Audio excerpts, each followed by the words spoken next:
کوٹ کر دوں.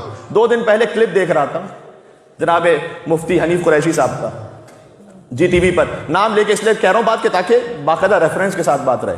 اور مولانا امین شہیدی صاحب وہاں موجود تھے, بڑی اچھی گفتگو رہی.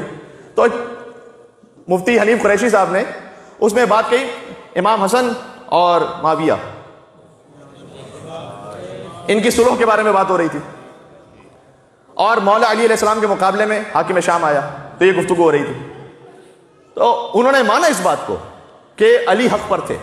یہ جو صحیح بات ہے جو انہوں نے کہی ہے وہ میں کہہ رہا ہوں, مفتی حنیف قریشی صاحب نے مانا, اور بھی کلپس میں مان چکے ہیں کہ بھائی علی حق پر تھے.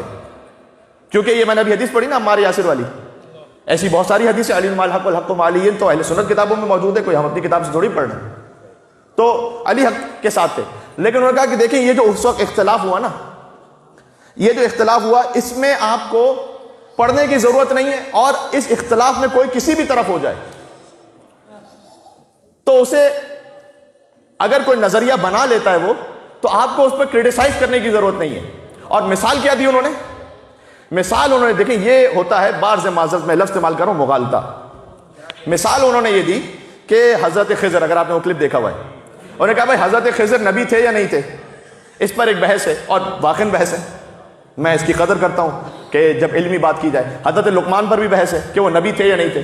تو انہوں نے تمہید اس طرح سے بنائی کہ کسی نبی کو نبی نہ کہنا یہ بھی کفر ہے, اور کسی ایسے شخص کو جو نبی نہ ہو اسے نبی کہہ دینا یہ بھی کفر ہے. تو حضرت خضر نبی تھے یا نہیں تھے؟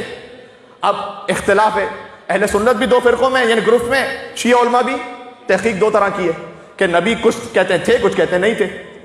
تو اس سے دلیل یہ قائم کی کہ اگر وہ نبی تھے تو جو کہہ رہے ہیں کہ نبی نہیں تھے تو انہوں نے تو کفر کیا پھر, اور اگر وہ نبی نہیں تھے تو جو نبی کہہ رہے ہیں انہوں نے کفر کیا. تو انہوں نے کہا کہ لیکن آپ کسی پہ تنقید نہیں کرتے, جو نبی کہتے ہیں ان کا بھی احترام کرتے ہیں, جو نبی نہیں کہتے ان کا بھی احترام کرتے ہیں. تو یہ مثال انہوں نے دی, بات واضح ہو گئی. تو انہوں نے کہا جیسے حضرت خضر کی نبوت کا معاملہ ہے ویسے ہی وہاں پر علی اور ان کے سامنے جو آئے,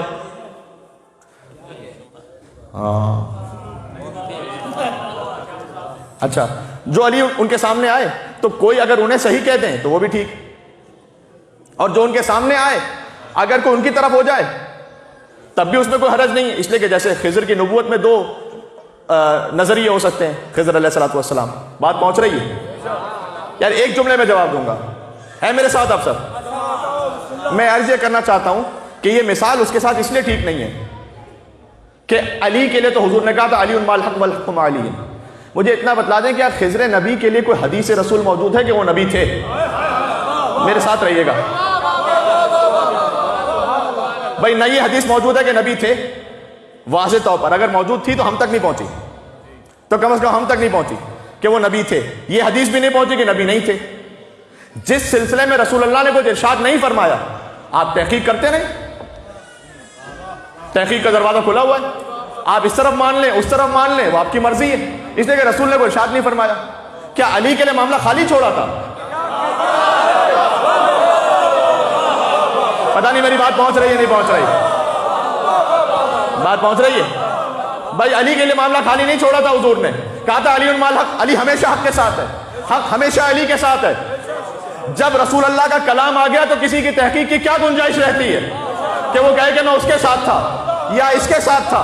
جو علی کے ساتھ تھا وہ حق تھا, جو علی کے مقابلے میں تھا یا سب باطل تھا؟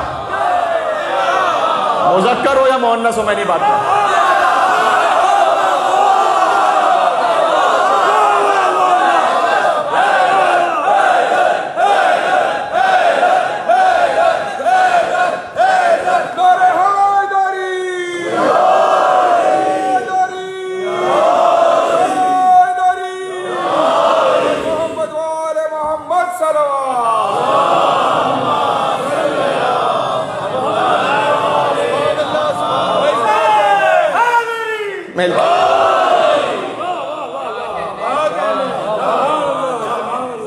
یہ بات بول گئی اسی طرح سے حضرت خضر علیہ السلام سے وہ مثال ٹھیک نہیں ہے, اس لیے کہ اگر نص سے رسالت موجود ہے, حضور کی نص موجود ہے, حدیث, اس کے مقابلے میں اجتہاد باطل ہے. یہ بات پہنچ گئی. ارے اجتہاد اس بات میں ہے کہ جہاں کوئی واضح نص رسالت موجود نہ ہو، پھر آپ جو اجتہاد تحقیق کرتے جائیے. جیسے حضرت خضر کی نبوت کے لیے واضح نص موجود نہیں ہے، کیجئے تحقیق، آپ کو مبارک ہو. بائی دا وے کل حدیث سنا چکا ہوں کہ خضر علیہ السلام کا علم وہ تھا کہ جو پرندے کی چونچ میں آ گیا، جو سمندر میں رہ گیا وہ علی ابن ابی طالب کا علم تھا. یہ کل سے سنا چکا ہوں. اس لیے تو آپ تحقیق کرتے جائیے، لیکن جس ہستی کے بارے میں نص رسالت موجود ہے اس میں آپ کی تحقیق کی کیا گنجائش ہے؟ یہ ہماری تحقیق کی کیا گنجائش ہے؟ یہ ہمارے مزاج کی کیا گنجائش ہے؟ کچھ تو ہے جس کی پردہ داری ہے.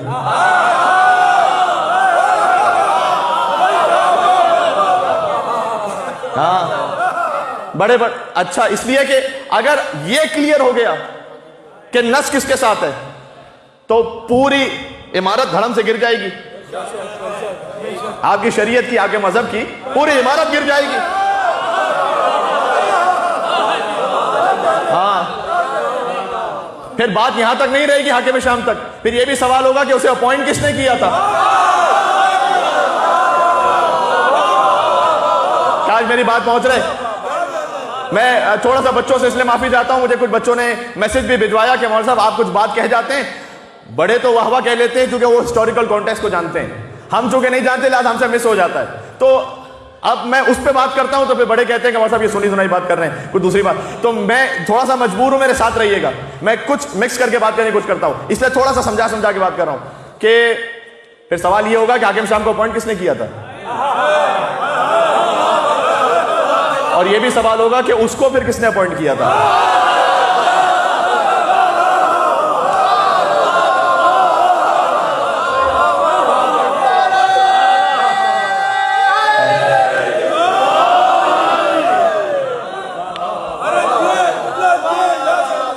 یہ بات پہنچ رہی ہے. اور یہ بھی سوال ہوگا کہ حاکم شام نے کس کو اپوائنٹ کیا تھا. اسی لیے ہم کہتے ہیں، ہم محرم کی مجالس میں اس پہ تھوڑی سی بات کر چکا ہوں کہ اگر یزید پہ لعنت بھیجو گے، جو سارے مسلمان لعنت بھیجتے ہیں، تو فقط یزید پہ ہم جان نہیں چھوڑیں گے آپ کی.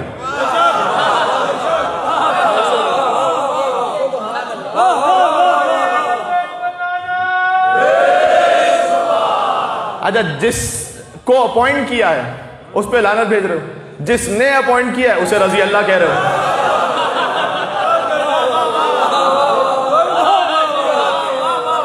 غالب نے کہا تھا یہ اجتہاد عجب ہے ایک دشمن دین، یہ اجتہاد عجب ہے کہ ایک دشمن دین علی سے آ کے لڑے اور خطا کہیں اس کو کہ خطا اجتہادی ہو گئی تھی. خطا اجتہادی ہو گئی. خطا اجتہاد کیا کیوں تھا آپ نے نص کے سامنے، حدیث رسول کے سامنے آپ نے اجتہاد کیوں کیا تھا؟ یہ اجتہاد عجب ہے کہ دشمن ہے اجتہاد کے لفظ پر. لیکن جو اس وقت تشیع میں اجتہاد ہے اور جو مجتہدین ہے وہ بہت محترم ہے، اس کا کاملاً اس سے کوئی تعلق نہیں ہے. وہ ہے نص کے مقابلے میں اجتہاد. علی کے سامنے آگے کہہ رہے ہیں کہ خطا اجتہادی ہو گئی. جملہ کہوں تو پھر مسلمانوں کیوں نہیں کہتے ہو کہ ابلیس سے بھی خطا اجتہادی ہوئی تھی؟ نہیں جملہ پہنچا نہیں، ایسا میں پہنچانا چاہتا ہوں. کہہ دو کہ جو سجدہ نہیں کیا تھا خطا اجتہادی ہو گئی. یعنی میں کہنا یہ چاہ رہا ہوں کہ کیا فرق ہے حاکم شام کی غلطی میں اور ابلیس کی غلطی میں؟ فرق کیا ہے؟ ابلیس نے آدم صفی اللہ کو نہیں مانا، حاکم شام نے علی ولی اللہ کو نہیں مانا.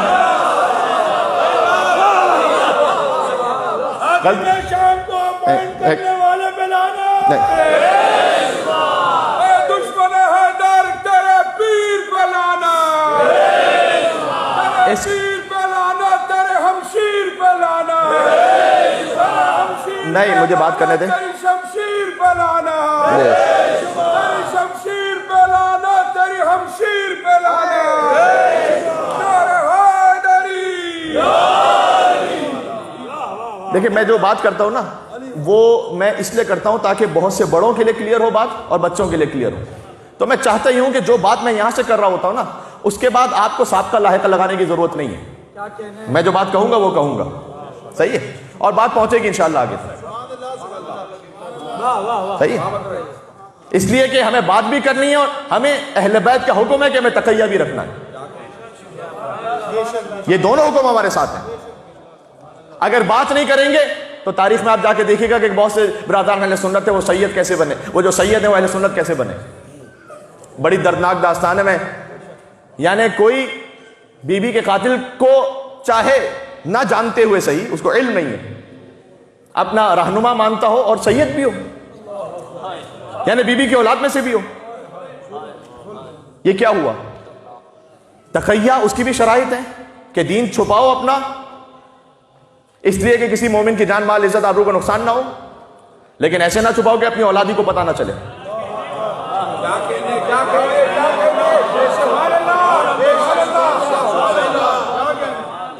اور ایسے بھی اظہار نہ کرو کہ جیسے امام نے منع کیا. بات واضح ہو رہی ہے؟ تو میرے ساتھ رہیے گا.